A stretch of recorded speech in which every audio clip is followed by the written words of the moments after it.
end of training camp is when they trim the rosters down to 53 people. So just think about that for a second. You're going from 90 people down to 53 people. And so that is the biggest cut that will happen throughout this whole time. And so if you are on that 53-man roster, and you are able to be on the week 1 team or whatever, you're on the 53-man, you've heard 53-man, you've heard active roster, same thing.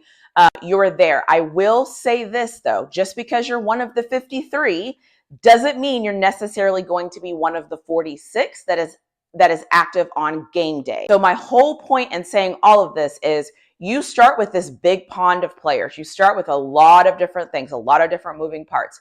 And as you work through, you're constantly being evaluated. They're constantly figuring out if you should be with this organization, if you are a good pick, if you fit, if you mesh well, if your body is working right.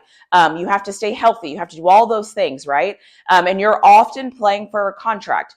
A lot of the earlier you were drafted in the draft is a better opportunity of you making the team. However, that's not always true, because if you come in as an undrafted free agent and you outwork some of these other guys, like, you could make it. And so I wanted to make this video to give a little bit of context about what's happening in the NFL, because just because you're on an NFL team today doesn't necessarily mean you're going to be on an NFL team tomorrow.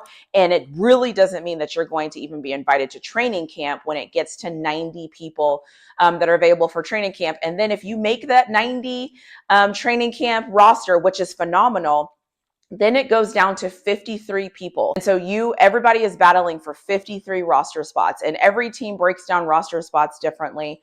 But that is the ultimate goal. The ultimate goal is to get on that 53-man roster. And then after you make that 53-man roster, the next goal is to be active on game day and actually see the field. So there's a lot of moving parts happening right now.